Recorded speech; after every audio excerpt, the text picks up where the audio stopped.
If this email I got from George Soros is right, that means that California Senator Kamala Harris will become Vice President of the United States at noon on January 20th, 2021. Unfortunately for Senator Harris, Vice President is kind of a nothing burger of a position. Their main job is to break ties in the Senate, which might actually become a concern, so who knows, she might actually end up being pretty busy. American vice presidents are usually forgotten in US history unless they do something that's really weird or they become president themselves. In this video, I will tell you one interesting fact about each person who has served as Vice President of the United States. I've decided to skip any Veeps that became president just for the sake of time, even though I know you're all dying to learn more about Millard Fillmore. So, here we go.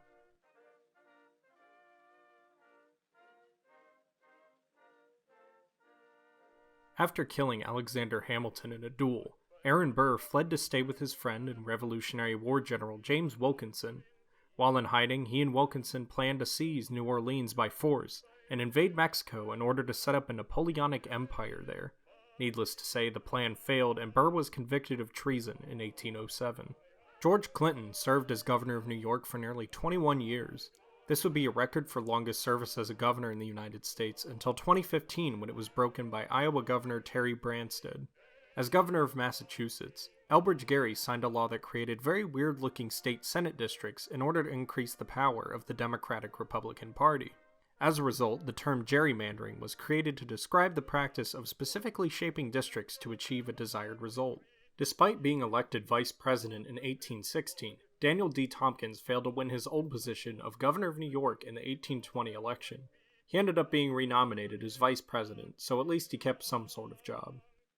As I explained earlier, one of the duties of the vice president is to cast tie-breaking votes in the Senate. John C. Calhoun used this power by far the most times of any vice president, casting 31 tie-breaking votes. During his vice presidency, Richard Mentor Johnson came under a lot of scrutiny due to his relationship with his mixed-race slave, Julia Chin. Johnson and Chin had 2 children, and she played a major role in Johnson's estate, organizing a celebration for the Revolutionary War hero Marquis de Lafayette, and overseeing a school for Native Americans that was built on Johnson's property. Chin passed away in 1833 after caring for some of the students of the school during a particularly nasty cholera outbreak.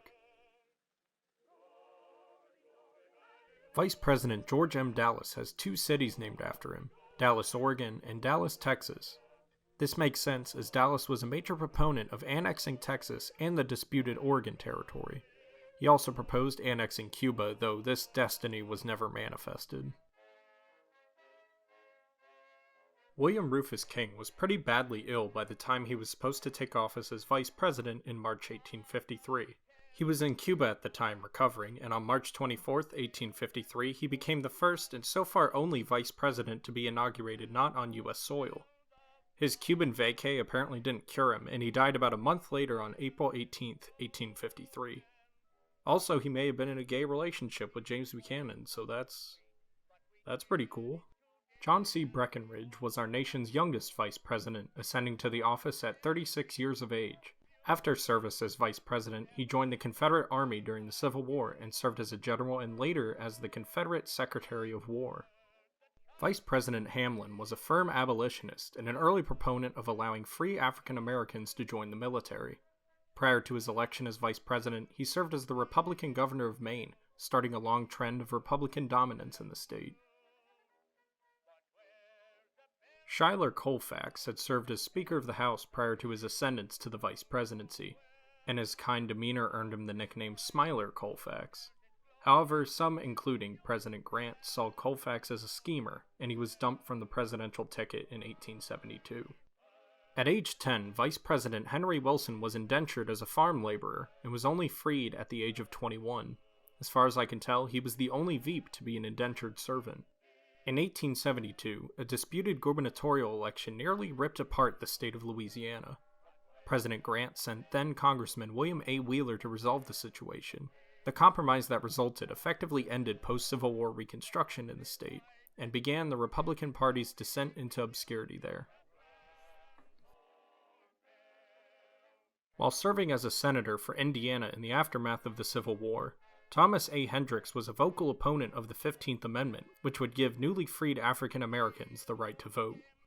As Minister to France under President James Garfield, Levi P. Morton drove the first rivet into the Statue of Liberty during its initial construction in France. Adlai Stevenson I's grandson would later be the Democratic Party's candidate for the presidency in 1952 and 1956, and would be the United States ambassador to the United Nations during the Cuban Missile Crisis. At the conclusion of the Spanish-American War, the Senate debated whether or not to grant the Philippines, which were a Spanish colony, their independence. Vice President Garret Hobart cast the tie-breaking vote that kept the island chain a U.S. territory. The Philippines would not be granted their independence from the United States until after World War II. Charles W. Fairbanks would serve as vice president under two non-consecutive presidential tickets. He served under Teddy Roosevelt from 1905 to 1909, and then was the Republicans' vice presidential nominee in 1916. However, he and the Republican Party were handed a crushing defeat in that election. In 1911, James S. Sherman became the first vice president to fly in an airplane. In 1915, Thomas R. Marshall became the second vice president after Andrew Johnson to be targeted in an assassination attempt. On June 5, 1915, Eric Moynter snuck into the Capitol office building and set dynamite outside of the vice president's office in protest of the United States' support for the Allies during World War I. The bomb exploded early in the morning when no one was there and resulted in no injuries.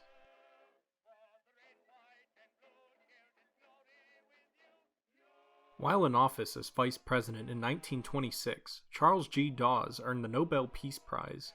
He earned it due to an exhaustive report he completed on Germany's post-war finances. Charles Curtis was the first and so far only vice president with Native American ancestry. He was a member of the Kaw Nation of Kansas. As a way to make money when he was younger, Vice President John Nance Garner played semi-professional baseball. Later on, he served as an honorary umpire during a New York Yankees game.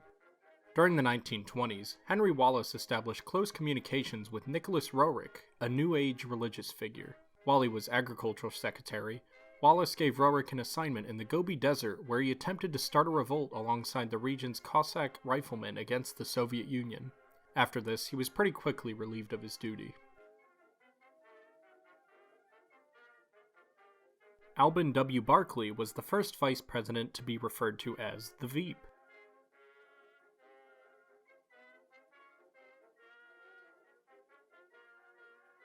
At the 1948 Democratic National Convention, then mayor of Minneapolis Hubert Humphrey gained notoriety after he attempted to insert a pro-civil rights plank into the Democratic platform. The plank's passage ended up turning a large number of Southern Democrats against the party, prompting them to run Strom Thurmond for president that year. Just months before Richard Nixon resigned the presidency, Vice President Spiro Agnew resigned his office in 1973 amid extortion, bribery, and tax evasion charges from the federal government.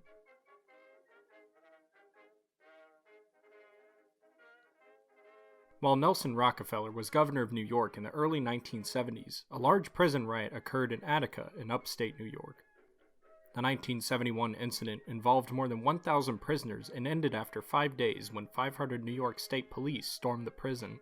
The raid resulted in 39 deaths, including 29 inmates and 10 hostages the rioters had taken. While a college student in Minnesota, Walter Mondale helped merge the Minnesota Democratic and Farmer Labor parties. He and his fellow students worked to unite the parties as part of a so-called diaper brigade of young Minnesota liberals. During his candidacy and eventual vice presidency, Dan Quayle had the reputation of being kind of dumb. He had the tendency to mix up his words a lot, which had some interesting outcomes. For instance, here's something he said about the Holocaust in 1988. It was an obscene period in our nation's history. No, not our nation's, but in World War II. I mean, we all lived in this century. I didn't live in this century, but in this century's history. Because we did not have, matter of fact, we fought Hitlerism, which was a totalitarian form of government. In 2007, Al Gore won the Nobel Peace Prize alongside the Intergovernmental Panel on Climate Change for his efforts in environmentalism, in particular his film The Inconvenient Truth. The Nobel Prize website claims that Gore, quote, is probably the single individual who has done most to rouse the public and government that action has to be taken to meet this climate challenge. On February 11, 2006, Vice President Dick Cheney accidentally shot Harry Whittington, a South Texas lawyer, in the face with a shotgun. He was apparently aiming at quail at the time, and the spread of the birdshot left Whittington with some minor injuries. During the 1990s, Mike Pence hosted a hardline conservative radio talk show called The Mike Pence Show. It gave him a large Indiana-based audience, which allowed him to win a House of Representatives seat in 2000, then the governorship of Indiana later on, and ultimately the vice presidency. And finally, the fun aunt herself, Kamala Harris. When Harris was a child, her mother got a job at McGill University in Montreal, Quebec as a teacher and as a researcher at a local Jewish hospital. So for middle and high school, Harris went to school in Montreal. Apparently, when she was 13, Harris and her sister led a protest outside of their apartment building because they weren't letting kids play on the building's front lawn. So there you go, 40 some odd facts about our 40 some odd vice presidents who didn't go on to become president. Please remember to drop a like and subscribe if you like this video. Join my Discord too, there will be a link in the description. By the dawn's early light, what so